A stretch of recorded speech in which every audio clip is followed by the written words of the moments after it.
Welcome to Walking in Their Shoes.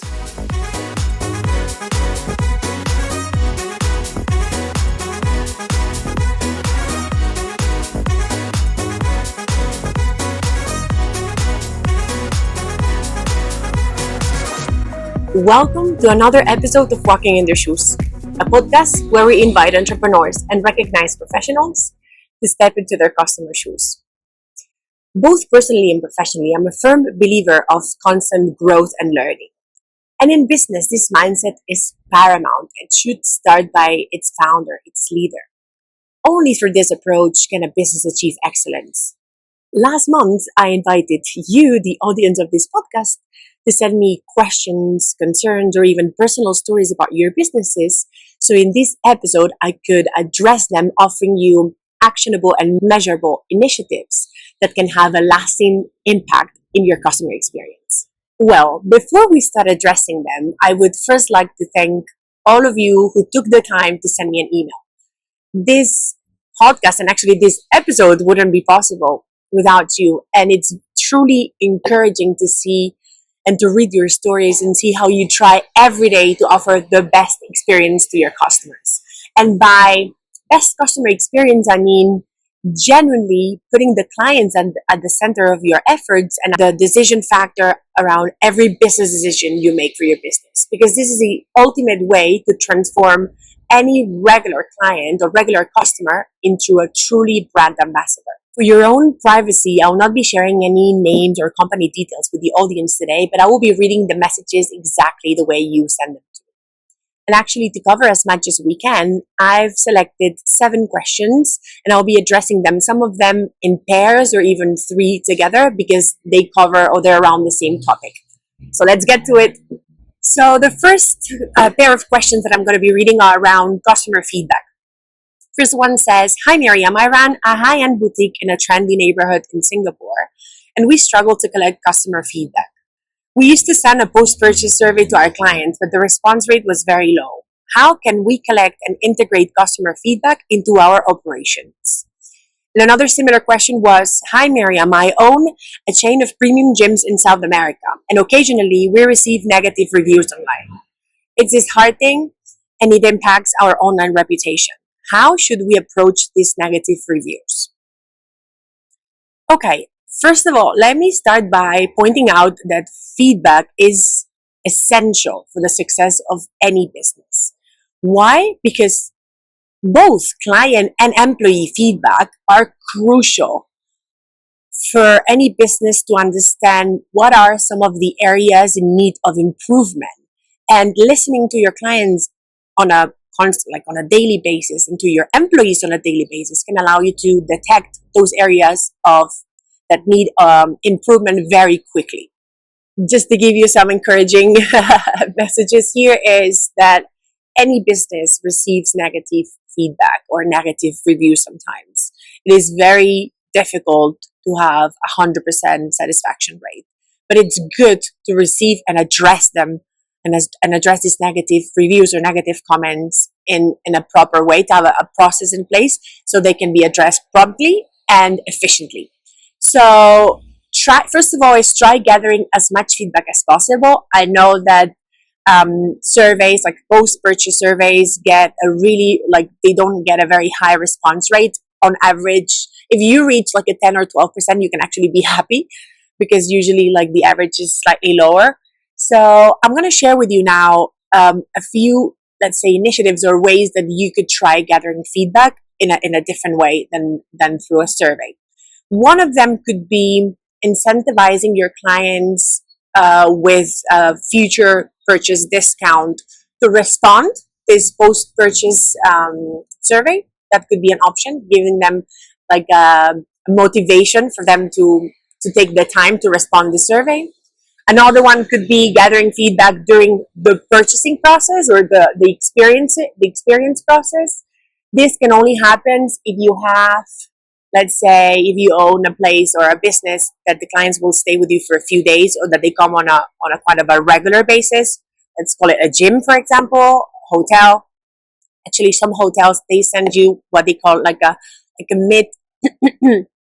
mid stay feedback email, or You will have the manager and you to call you just to check on how is your stay so far. So through this approach and using this, they can actually detect any complaints or problems that a guest is having on the spot and address them before that guest leaves their premises and their property. So that's a really smart way to cover and spot early complaints or problems. Another option could be, for example, if you have a business or if you have the manpower resources, or you have a business with large projects but small, like few clients, you could do a post purchase or a post service call to get feedback. That's also a great idea. And this is something that a lot of luxury car dealerships do, especially when they leave usually like let's say a few weeks or a few months in between, because these products require usage to have an opinion on. So they will leave you a few weeks, a few months, and you will receive probably a call from that dealership store just to check on whether you're happy with the car or not. In the case of the premium gyms, it might be worth checking your client satisfaction on a regular basis to keep a pulse of your client engagement. Well, you can use some of the initiatives I just shared to gather this feedback and keep that pulse on the client engagement. And actually, this is going to help you monitor your client engagement and most probably reduce your unsatisfied clients and your churn rate. But this will not save you from receiving bad reviews from now and then.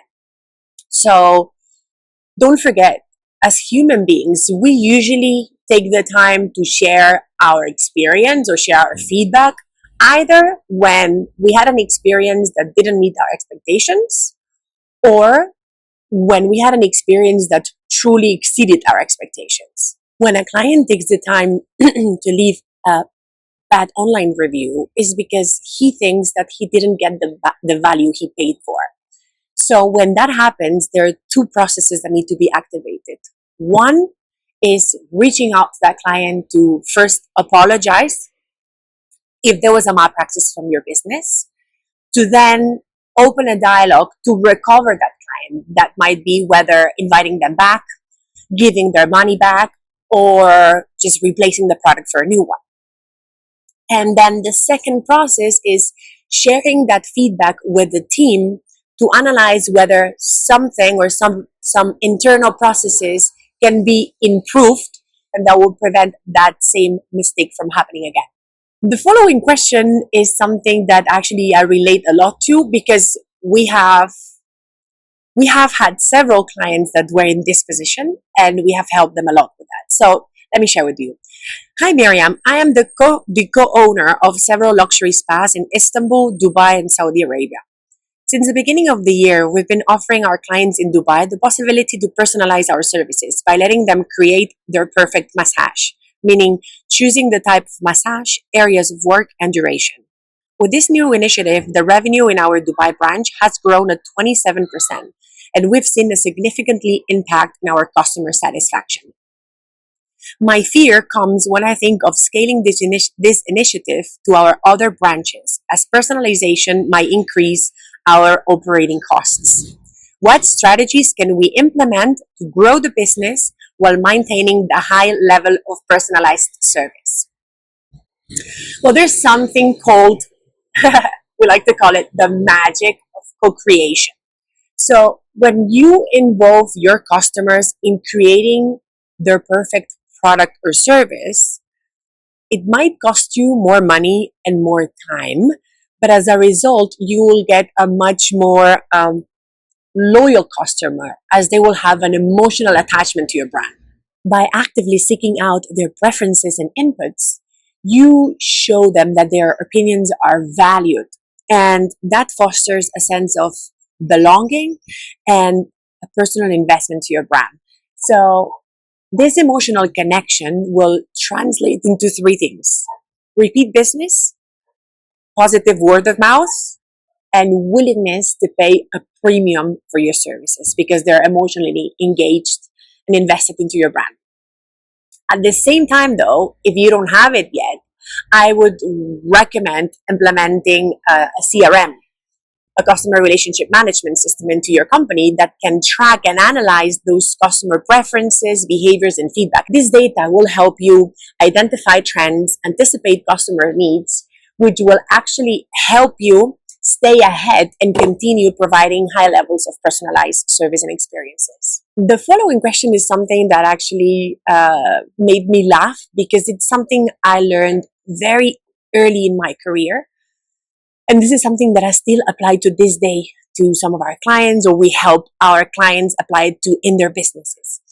So the message says, "Hi Miriam, I'm an executive in an international airline, and while most of our passengers are wonderful, we occasionally encounter difficult ones. These situations can be quite stressful for our cabin crew. What are some effective techniques for handling complaints while ensuring a positive experience?" My short answer would be, and I would start by saying that make up your mind around the fact that there is no company out there with 100% satisfaction rate. Why? Because there will always be, not even Nutella or Amazon or Apple, there will always be certain clients that will be unsatisfied. Whether that might be because you haven't delivered on what you've promised in the first place, or second, because your product or service is just not the right fit for them.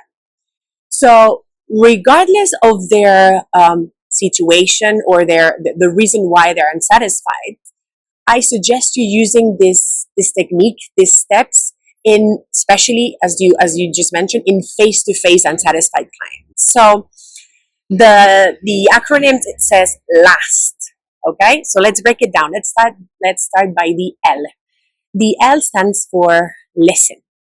And when I say listen, I say active listening. And active listening sometimes, and most of the times, translates into 80% is your body language. When a client comes to you because they want to share their frustration or they're not happy with something about your business, most of the times they just want to be heard. Yes, it is important what you tell them you will do, but at first they want to share their frustration with you, and that's super important. So body language, as you might have heard in the past, like crossed arms or just laying back, is not maybe the best position for an active listening person to show that you're actively listening to that client. So bear in mind that in this first stage, you don't speak or you barely speak. You just might ask some questions, okay? But you just listen to the entire story from your client. Then let's go to the A of last. The A stands for ask. So when the client or the customer finishes to share his or her story, it's time for you to recap what you've heard and make sure, maybe you need to ask some questions to clarify, but then after recap the story and the problem, you make sure that you understand the core problem or complaint from your client. Okay, that's very important in order to move to the next step. The next step, the S. The S stands for solve. In your case, in the airline case, for example, I just wrote here, having a client complaining about the space between seats because it's too small might be quite difficult to solve because you cannot create space where there isn't. But showing empathy or even trying to come up with alternatives, moving them to an aisle seat or thinking about some other options might do the work. And here comes the last but the most important step of them all, which is thank. T for thank. This is what can turn an unsatisfied client into a truly engaged and loyal client. Why? Because you're showing them that you value and appreciate the time that they took to share with you their problem or complaint. And first, that helps them feel more relieved.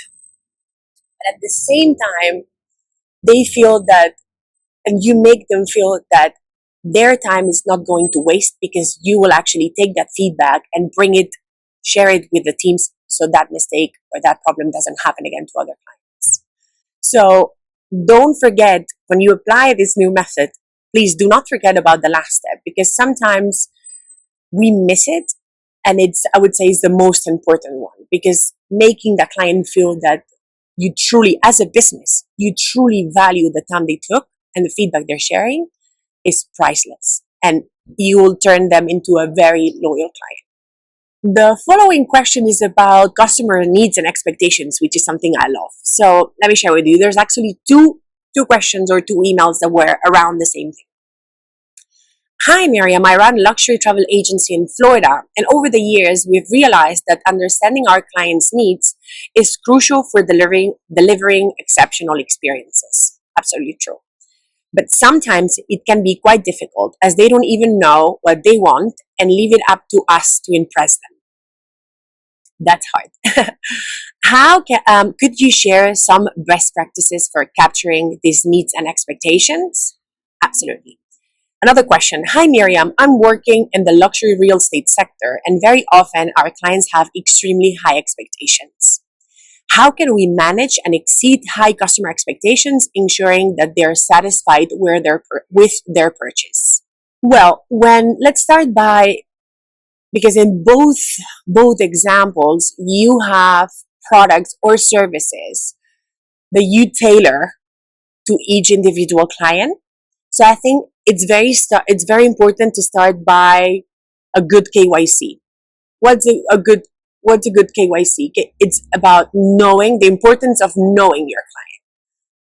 Don't be afraid to ask your client the question why. In your case, why they want to go to that destination, why they want to buy that property. You can even have like a list of preset questions that you can ask every client to better understand their expectations and needs before you start selling or presenting your products or services. So, for example, in the luxury villa rental world, there is something that it's crucial about knowing your clients. Why? Because first, the villa owners want to know who is going to be staying at their houses, in their homes. But second, because by knowing the client, when I say knowing the client, is who they are, where they're coming from, why they want to travel to a certain destination, who are they traveling with, have they ever been there before. This will allow, in the luxury villa world, the villa specialist to select the perfect destination and the perfect villa for them. For example, knowing that a client is traveling with a family, with the grandparents, might allow the villa specialist to suggest a property with one of the bedrooms on the ground floor, making the stay much more pleasant and comfortable for the elder couple, but also for the entire family. The last question is about building a customer-centric culture. So let me share it with you. Hi, Miriam. I lead a team in a mid-sized luxury retail company in Austria, Germany, and Switzerland, and we're trying to shift towards a more customer-centric culture. However, not all the team members are on board with this change. How can I foster a customer-centric mindset within my team and ensure that everyone understands its importance? The short answer to this question would be, put them at the center of your efforts, not your clients. Let me explain. When a business decides to shift strategies and start putting the clients at the center of their efforts, one of the very first steps is to put their teams in the center. Regardless of the industry, if you want to embrace a customer-centric approach, and especially if you're selling services, meaning you don't have tangible assets, but it's services you provide, one of the first areas to revise is the employee experience. Because whether that might be via email, phone, or face-to-face, your employees are the face of your business, and they are the magic component that can turn any average interaction into a memorable one. You can have internal processes that make client interactions smoother and defect-free, but ultimately it's how they feel when interacting with your businesses that will make them come back. So if you want to succeed in shifting this approach, you need to make your teams, let's say, part of this transformation. Let me share with you a few ideas on how you could do that in your particular case. First, and something that I've experienced myself, allow your employees to experience the customer journey firsthand by letting them try the products or services that you offer on a daily basis. They will be not only much more knowledgeable of the product features, but also much more invested and loyal to your company. This is something that happened to me when I worked in hotels, and I was actually representing the hotel in Europe and the Middle East. I had the opportunity of staying in the hotel as a guest, experiencing the hotel firsthand, and that actually helped me a lot to then sell that hotel to our potential clients. For example, the simple fact of just waking up and the feeling of waking up in that very soft bed sheets and running the curtains and seeing the sunrise right in front of you. That's something that you can imagine, but if you live it, then you can truly explain it and create that storytelling in your business pitch. Then another option, another action you could put in place is providing cross-training opportunities to your employees so they can learn from other departments, and at the same time they can give feedback on how some of the processes could be improved. I'm sure that you've heard in the past that a set of fresh eyes can see things that when you're so into the daily operations you're not able to see. So this is the idea of this initiative. If you offer employees the possibility to work or to spend time in other departments, they might see things that the teams in those departments cannot see. Another idea could be creating cross-functional teams, including creating teams with members from different departments, so they can analyze the feedback received by the clients and the employees and collaborate together to come up with initiatives that will enhance and improve the customer experience of your business. Another similar one is scheduling innovation days. I like to call them innovation days, where teams can present ideas and solutions to the management with the purpose of enhancing the customer experience. And the last one, I think it's something very basic but that we often forget, is giving not only the front line of your business, but also the back of the house, because sometimes they might be in contact with your clients via phone or by email. Giving them the skills, the tools, and the trust to feel empowered to make decisions on their own without needing to consult with the management all the time. This is going to build confidence in them. They're going to feel trusted, and they're going to feel empowered. And that's ultimately what you want with your teams.